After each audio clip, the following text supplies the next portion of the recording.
He traído hasta mi Biblia para compartirla con ustedes.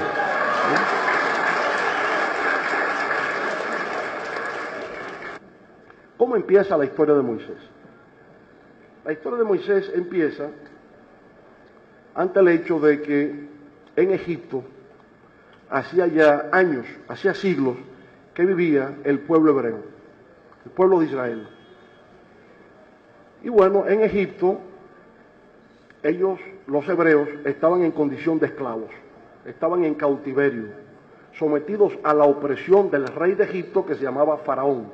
Eran conocidos como faraones. Y al cabo del tiempo, los faraones se preocuparon de que la población hebrea iba creciendo, de que cada vez más el número de hebreos en Egipto se multiplicaba. Había una explosión demográfica, diríamos en el lenguaje moderno.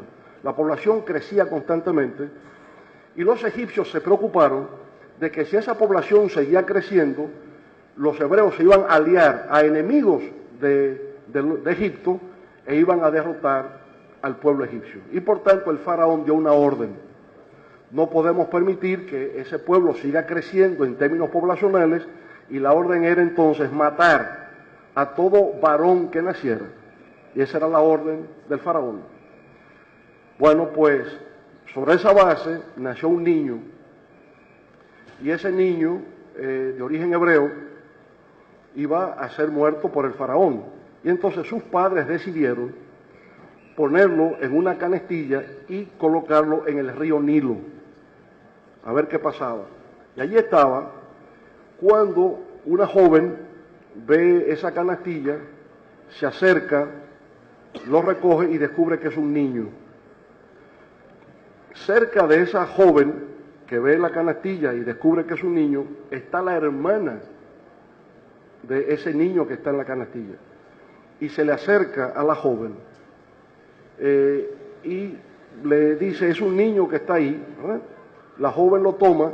La joven es la hija del faraón, es la hija del faraón.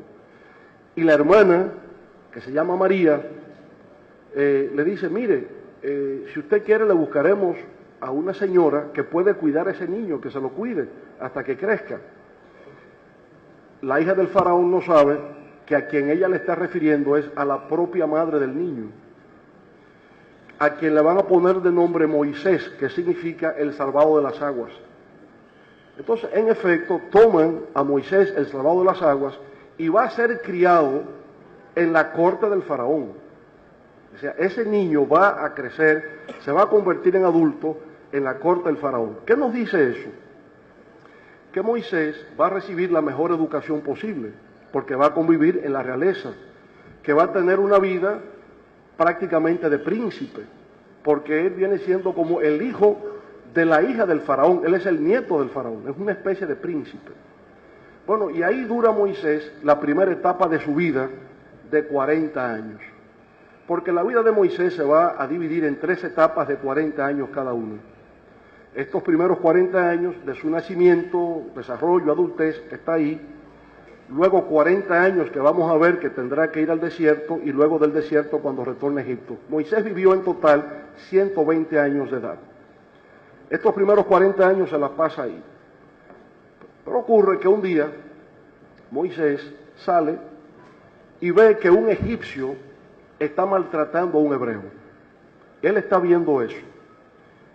¿Cuál fue la reacción de Moisés? Moisés pudo haberse cruzado de brazos, haber sido indiferente, insensible y dejarlo pasar, pero no.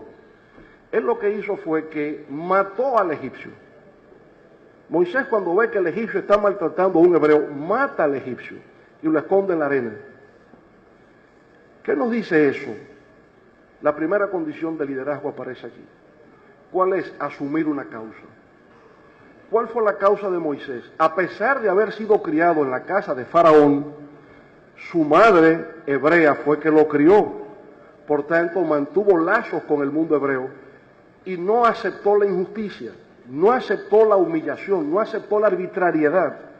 Entonces mató al egipcio porque el egipcio estaba humillando, estaba atropellando a un hermano hebreo. Bueno, perfecto. Él procura de que nadie lo vea y oculta al egipcio en la arena. Al día siguiente, vuelve Moisés a la calle y ve que dos hebreos se están peleando entre sí. Entonces él se acerca a ellos y les dice, ustedes no pueden pelear. Pero uno de los hebreos le responde diciendo, ¿y quién eres tú para decirnos eso? ¿Y quién te ha dado a ti autoridad para decirnos a nosotros que no hagamos eso?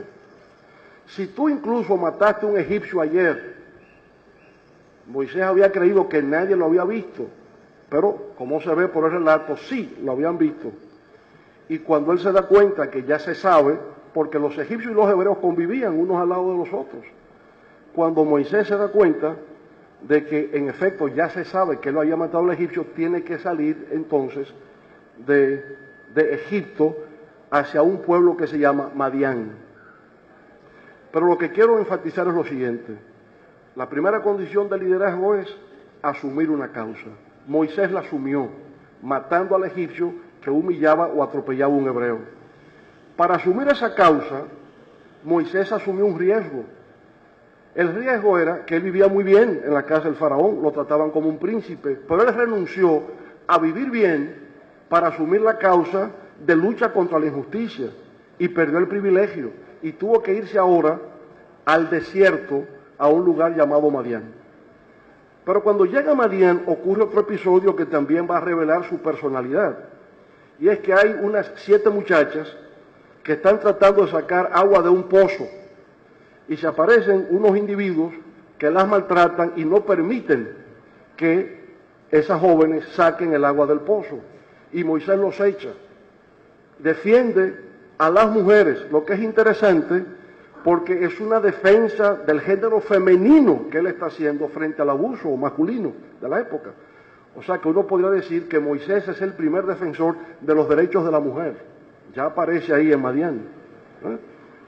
Bueno, revela una vez más que es un hombre que tiene como norte en la vida, que ha asumido como propósito, como objetivo de su vida, enfrentarse a la injusticia, al atropello. Eso queda muy claro en esos primeros años de Moisés, la primera etapa de su vida. Transcurre el tiempo. Moisés va a durar en Madián 40 años, lo que indica que ahí tenemos las 2 primeras etapas de su vida. Esto que vemos en Moisés, asumir una causa, eso implica un riesgo. Incluso el riesgo de perder la vida lo vemos en muchos líderes. Bueno, pues estando en Madián, ocurre el fenómeno bíblico de que se le aparece Dios a Moisés.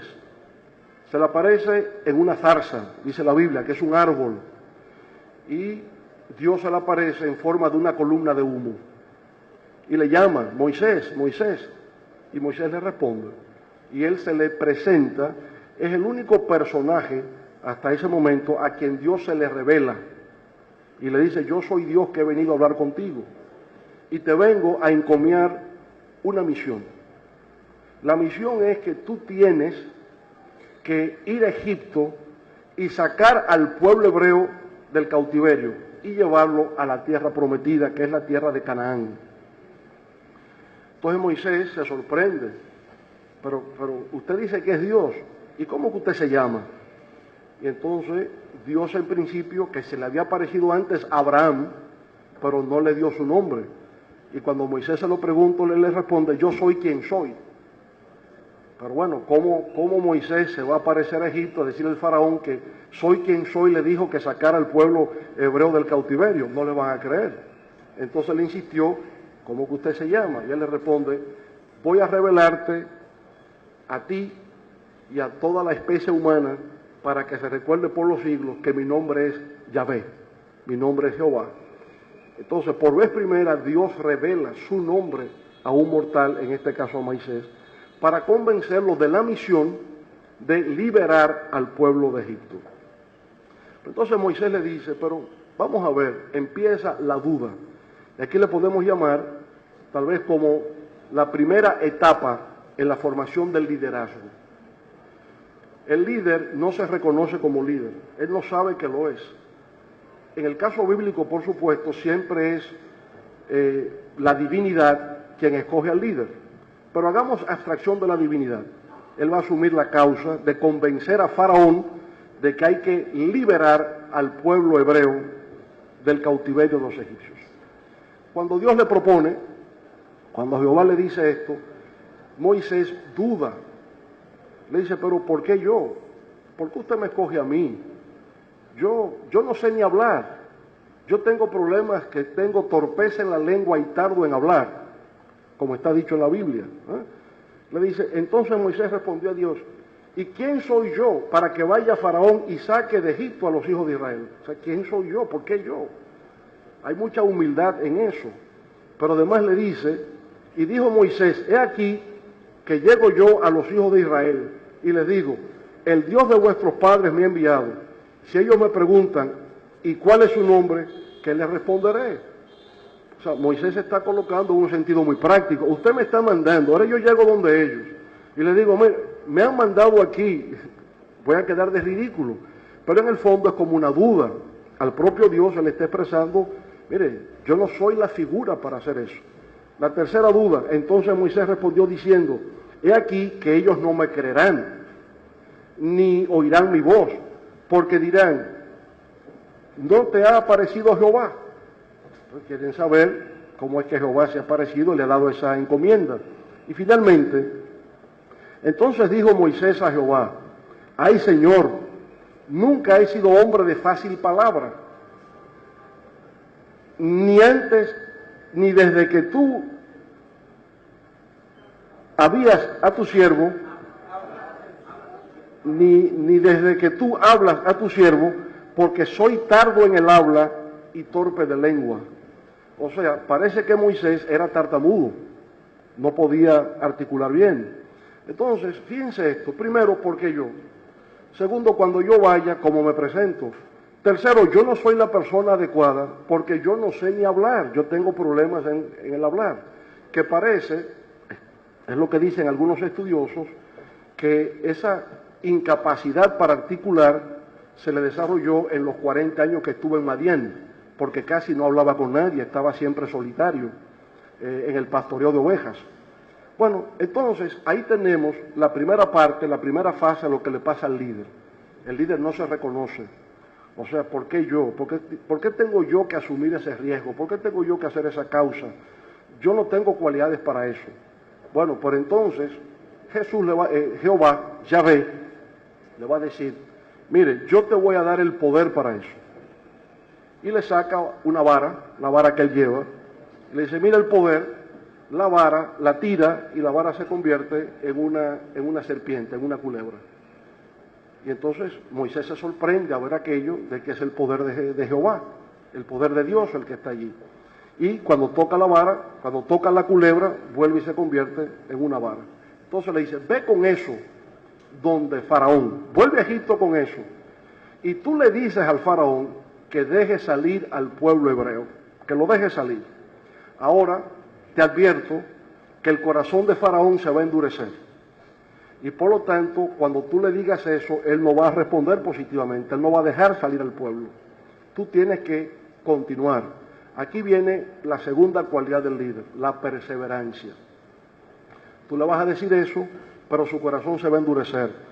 Porque se endurezca y sea negativo, no abandones la lucha, tú tienes que seguir. Y vamos a ver qué pasa. Entonces Moisés llega a Egipto.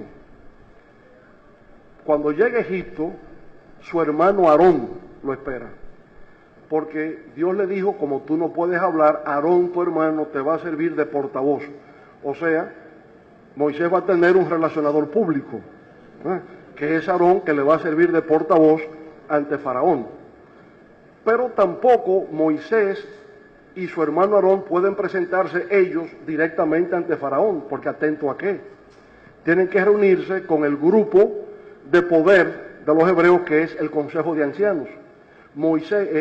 Aarón es parte del Consejo de Ancianos, tiene una relación con ellos. Diríamos que Aarón construyó una red de relaciones en el Consejo de Ancianos y que ahora Moisés se va a beneficiar de esos contactos que Aarón tenía.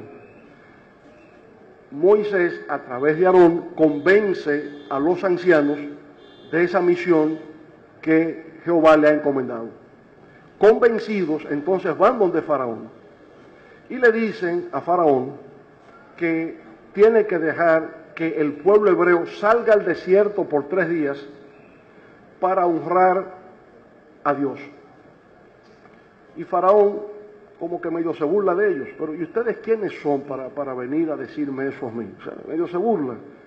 Pero no solamente se burla, sino que cuando se lanza la vara, que ya habían practicado en Madián, lanza la vara delante del faraón que se convierte en culebra, el faraón se ríe porque manda a buscar unos magos, ¿verdad? Y los magos también tiran varas y se convierten en culebras. Dice, pero esto es como un truco, esto es un truco que tú me estás haciendo aquí, y no creen. Pero entonces ocurre algo extraño, y es que la culebra de Moisés se traga las culebras de los magos.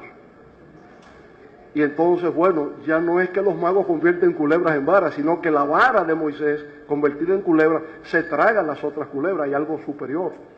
Y eso lo deja como medio inquietos, ¿cómo es esto? Pero, ¿qué ocurre? Que el faraón no permite la salida de los hebreos al desierto para honrar a Dios, sino que lo que hace es que endurece la explotación de los hebreos. Ellos construían ladrillos, le buscaban las pajas a los ladrillos, ahora los hebreos tenían que buscar las pajas para hacer también los ladrillos, y les exigían que en el mismo tiempo estuviese la obra. ¿Qué ustedes creen que va a ser la reacción de los hebreos cuando el faraón los explota aún más por la petición que le hace Moisés de que les permita salir al desierto para honrar a Dios? Los explota aún más. Faraón los explota aún más, y entonces los hebreos lo que dicen es, Moisés, ya no siga pidiendo más nada, o sea, no pida más nada, porque si tú pides, este hombre nos va a seguir explotando. Ahí se da una relación entre el que todavía no es líder, y sus seguidores que le están diciendo, por ahí no es, porque nos están afectando aún más. Bueno, pero como la encomienda es que sea perseverante, porque al final hay que vencer a Faraón, viene entonces lo que se llama las 10 plagas sobre Egipto, ¿verdad? Las 10 plagas, y cada plaga es un pulso que echa Moisés contra el Faraón para que se deje salir al pueblo hebreo. Y entonces ustedes tienen aquí las 10 plagas. La primera es, vuelve Moisés, el faraón no cede, y él le dice, mire, ese río que usted ve ahí, ese río lo voy a convertir, el agua del río se va a convertir en sangre. Y en efecto, todo el río se ve ensangrentado por una semana, y no puede el pueblo egipcio tomar agua durante esa semana. Pero aún así, el corazón de Faraón se endureció y no permitió que el pueblo hebreo saliera de Egipto. Pasaron 7 días, y volvió entonces Moisés y Aarón, y le pidieron que dejaran salir al pueblo hebreo de Egipto, y el faraón dijo que no, y entonces vino la plaga de las ranas, y durante 7 días había ranas en todo Egipto, y las ranas se metían por las casas, y estaban arriba de la mesa, y arriba de la comida, y estaba hasta en el cuarto del faraón, y arriba de la cama de faraón, y no sabían cómo vivir con esas ranas, pero aún así el faraón no dejó que el pueblo hebreo saliera de Egipto. Entonces, bueno, esto es una lucha, la que tenemos aquí, una lucha dura, este hombre es invencible. Y volvió Moisés, y entonces le tiró una plaga de mosquitos, y le picaban los mosquitos por todas partes, y todo el mundo con mosquitos arriba del cuerpo, y aún así el faraón no permitió eso. Y vino entonces una plaga de piojos, y a todo el mundo se le pegó piojo, ¿verdad? Y no había la manera de quitarse esos piojos de encima. Y aún así el faraón no permitió que el pueblo saliera. Y bueno, y una epidemia de ganado, y mataron todas las vacas, y todos los animales morían, con la finalidad de que el faraón permitiera la salida. Y una plaga de úlceras, y una tormenta de granizos, y una plaga de langostas, y luego una plaga de tinieblas. Y durante 7 días jamás se vio la luz sobre Egipto, porque había una plaga de tinieblas. Y aún así el faraón no cedía. hasta que vino la plaga de la muerte de los primogénitos.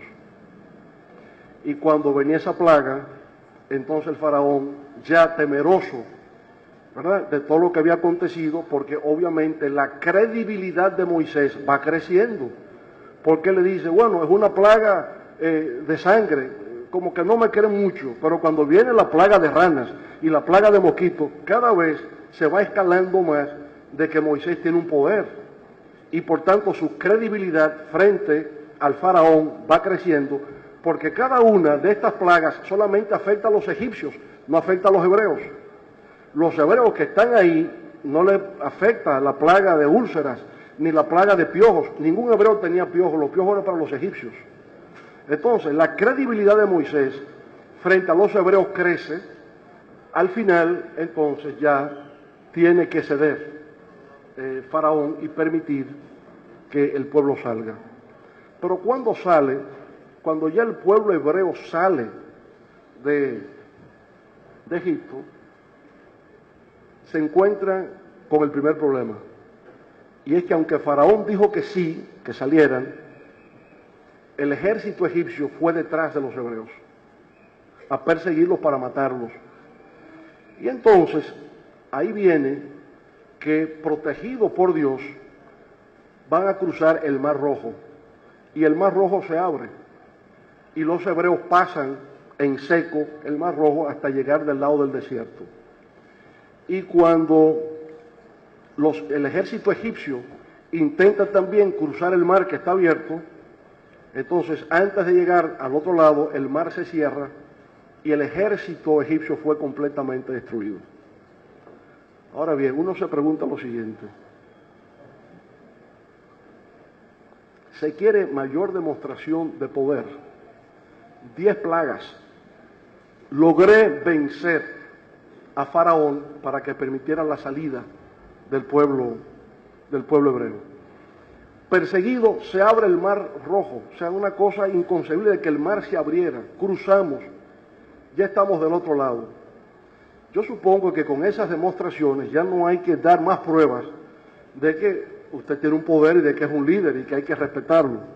Veamos qué ocurre de aquí en adelante. Porque aquí lo que vamos a ver entonces es una nueva etapa en la vida de Moisés, en la que los esclavos han sido liberados, ya salieron de Egipto, pero cuando tienen 3 días ya en el desierto, porque están en el desierto, entonces dicen, tenemos sed y no hay agua en el desierto. Este Moisés, ¿por qué nos trajo aquí? Él debió habernos dejado en Egipto. En Egipto estábamos mejor porque allá había agua. Ahora nos trae al desierto para que vayamos a morir de sed. Entonces, están cuestionando el liderazgo de Moisés. Después que Moisés, las 10 plagas, y abrió el Mar Rojo, y ha dado todas las demostraciones, ahora no creen en Moisés porque no hay agua. Pero Moisés se acerca a un árbol, y del árbol o de la piedra brota agua, y es aquí que los hebreos toman agua. Bien, una nueva demostración. Pasa el tiempo, siguen por el desierto, y entonces tienen hambre, y empiezan a quejarse. Pero este Moisés nos sacó aquí al desierto, ahora nosotros a la intemperie, pasando hambre. Cuando estábamos en Egipto, allá había carne, había ahí pollo, y nos brindaban carne de vaca. Y ahora pasando hambre con este Moisés. ¿Qué tipo lo que nos ha hecho? Y entonces Moisés tiene que volver donde Yahvé a pedirle, por favor Dios, ayúdame con este pueblo que me está pidiendo ahora qué comer. Y entonces Dios, ¿verdad?, saca el pan que cae del cielo en forma de maná, y el pueblo hebreo es satisfecho con el pan. Pero ¿qué ocurre? Que pasan unas cuantas semanas y entonces la gente dice, pero aquí nada más dan pan. Esto es una cosa terrible. Aquí nada más hay agua y pan. Vamos a volver a Egipto porque allá había cebolla, y allá había carne, y allá había pollo, y allá había de todo. Este señor Moisés, en verdad, nos conduce a la nada, nos conduce a la ruina, nos conduce a la perdición. Entonces, ¿qué van viendo ustedes? Que el líder tiene una relación con el enemigo externo, El enemigo externo en este caso era Faraón. El enemigo externo unificó al pueblo hebreo, lo unifica. Pero cuando ya se ha vencido al enemigo externo, entonces surge un conflicto entre los propios seguidores. Y los seguidores empiezan a cuestionar la legitimidad del poder del líder. Lo van criticando permanentemente. No confían en el líder. Ante cada paso que dan, el líder tiene una victoria, pero ya esa pasó. Y viene la otra y otra victoria, y se quejan constantemente de ese liderazgo. Bueno, entonces Moisés se va enfrentando en esa etapa al problema del conflicto interno que va teniendo con los seguidores, con los hebreos, ¿verdad? Y bueno, esa es su lucha, se va a repetir constantemente, y el momento más álgido se va a dar cuando llega al monte Sinaí, porque en el monte Sinaí Dios le va a entregar los 10 mandamientos, que es como el código de conducta que va a tener para pautar la conducta de la gente. Es un código moral que tiene todavía un valor universal. Lo que ahí se dice sigue teniendo validez hoy día. Es no matar, no tomar el nombre en falso, en vano, no hurtar, los 10 mandamientos. Bueno, y entonces Moisés se va a la colina, al monte Sinaí, y allá se pasa 30 días, o 40 días, 40 días se pasa Moisés en el monte Sinaí, esperando recibir de Dios los 10 mandamientos. Dios, el que está guiando a Moisés para dirigirlo a Canaán. Señores, y cuando Moisés baja del monte Sinaí, encuentra un pueblo que está adorando a otros dioses, y montan hasta un becerro de oro y un tabernáculo delante del becerro, y le pusieron adelante Jehová, al becerro le pusieron Jehová. De manera que, fíjense ustedes, la deslealtad de ese pueblo, lo están conduciendo hacia un mejor porvenir, están buscando las leyes que lo van a regir, y por 30 días, cuando bajan, encuentran a un pueblo que está adorando a otros dioses.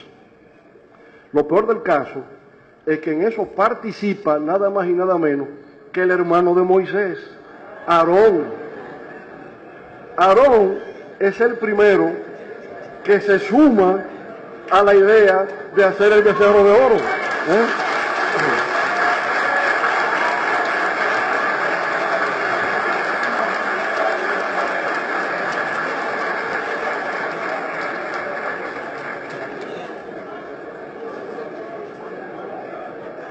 Por lo cual, ante todo esto, ante esto que ya parece el colmo,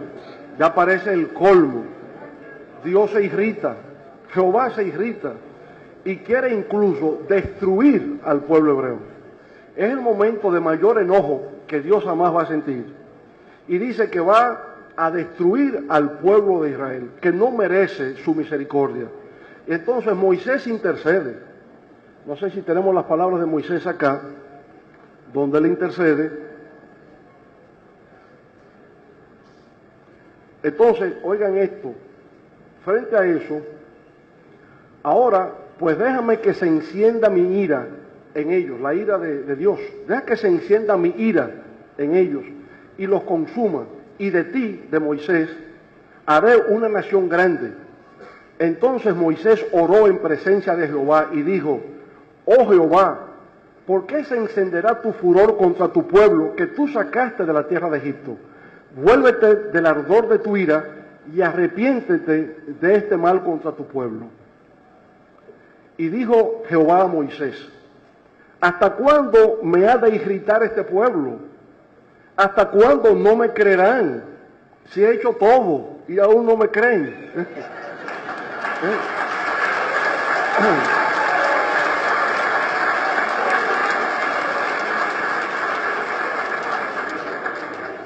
Con todas las señales que he hecho en medio de ellos, yo los heriré de mortandad y los destruiré, y a ti te pondré sobre gente más grande y más fuerte que ellos. y dijo Moisés: perdona ahora la iniquidad de este pueblo, según la grandeza de tu misericordia, y como has perdonado a este pueblo desde Egipto hasta aquí. Fíjense que Dios está tan molesto, tan enojado, que quiere destruir al pueblo de Israel. Y es Moisés que tiene que decirle: no haga eso, por favor. Vamos a seguir con este pueblo, ¿verdad? Pero hemos llegado al colmo. Después de tantas demostraciones de que es Dios que está detrás de Moisés, el pueblo todavía sigue incrédulo. Y seguirán otros episodios. Por ejemplo, el episodio de los propios familiares de Moisés.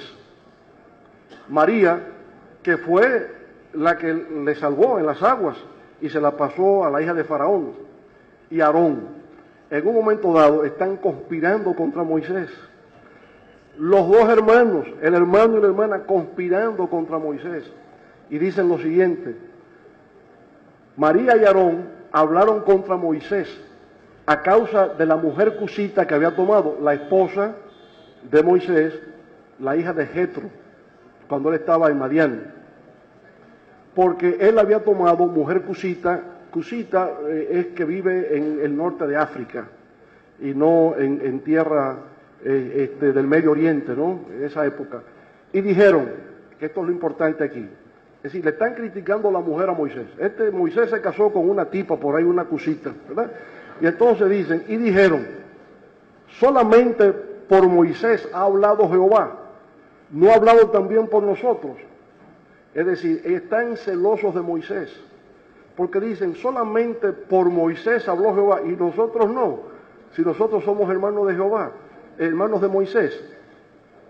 Porque lo que estoy diciendo es que aún el círculo más íntimo, que es la familia, a veces también tiene reacciones adversas al líder. Y el caso ahora de Coré, la rebelión de Coré. Coré, Datán y Abiram son tres, ¿verdad?, que cuestionan el liderazgo de Moisés y la elección de Aarón como sumo sacerdote. Y lo dicen con estas palabras: y se juntaron contra Moisés y Aarón y le dijeron: basta ya de vosotros. O sea, ya usted tiene mucho tiempo dirigiendo esto, ya, quítate tú para ponerme yo. Es lo que le están diciendo,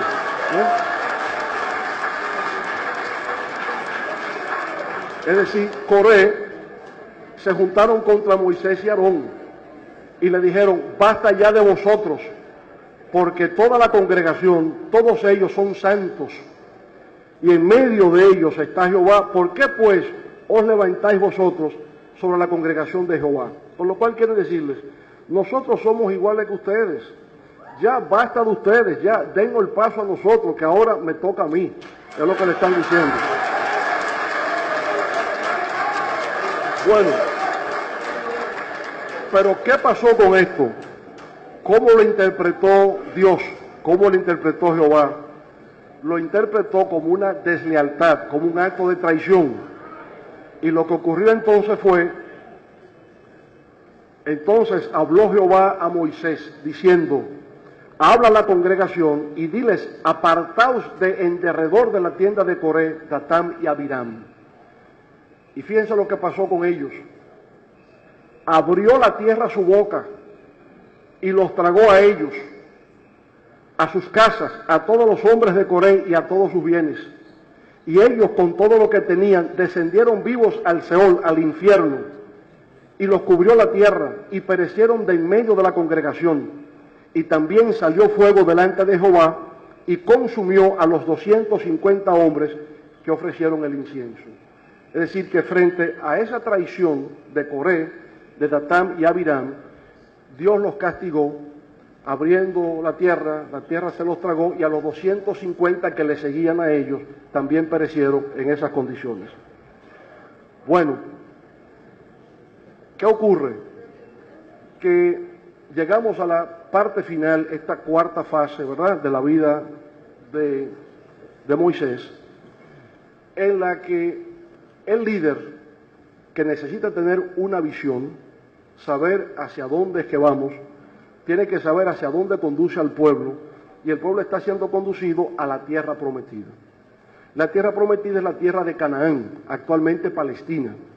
Entonces salieron de Egipto, cruzaron el desierto, 40 años cruzando el desierto, en medio de dificultades para llegar a la tierra de Canaán.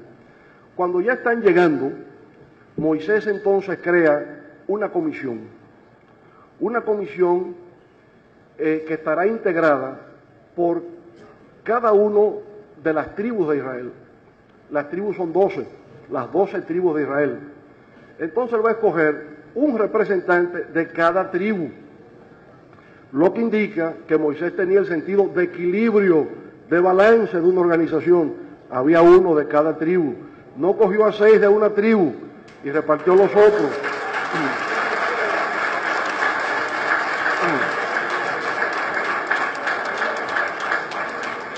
El sentido de representación y equilibrio.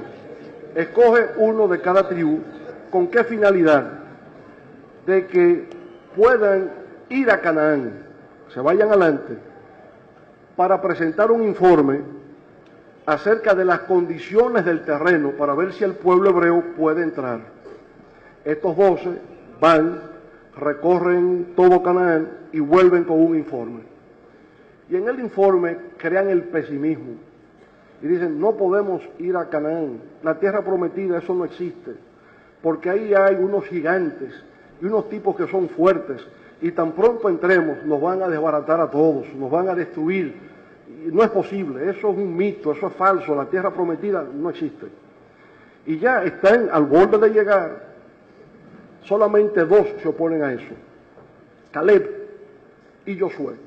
Dice, eso no es verdad lo que ellos están diciendo, eso no es cierto que sea así. Pero la gente en ese momento son 10 contra 2, no escuchan. Y una vez más la gente está lanzando murmuraciones contra Moisés, destruyendo el liderazgo de Moisés. Y dicen, ahora tenemos que devolvernos para Egipto, hemos perdido 40 años, tenemos que devolvernos a Egipto. La tierra prometida, eso no existe. Pero con una condición, volvemos a Egipto pero sin Moisés. Hay que sustituir a Moisés por otro capitán. Hay que sustituir a Moisés, no puede ser con él. Moisés nos ha traicionado, nos prometió la tierra prometida y eso no existe. Queremos a otro que nos dirija. Bueno, pero en eso, una vez más, Dios se enoja y hace ver que no es como dicen los 10 que dieron el informe falso, sino como decían los 2 que dieron el informe de que hay esos hombres grandes, pero con la protección de Dios se les va a vencer y ellos entrarán en razón de que el pueblo hebreo habitará en tierra de Canaán. Bueno, finalmente, entonces Dios reacciona frente a los 10 informantes pesimistas y los destruye también. Y solamente queda Caleb y Josué. ¿Y qué va a pasar con Josué? Josué, que había acompañado a Moisés durante los 40 años en la travesía del desierto, lo acompañó al monte Sinaí. No se adhirió a los que construyeron el becerro de oro. Adoró siempre la figura de Jehová. Siempre estuvo al lado de Moisés en las guerras, en los malos momentos, y nunca dudó del liderazgo de Moisés y de que Dios protegía a Moisés. Entonces, ¿qué pasó? Que Moisés muere sin llegar a la tierra prometida. Moisés no pudo llegar a la tierra prometida. Y entonces Dios dice que el sucesor de Moisés es Josué. ¿Pero por qué Josué? Porque Josué fue fiel, porque Josué fue un buen discípulo. Y aquí la idea es que para ser un buen líder, primero se requiere ser un buen y fiel discípulo.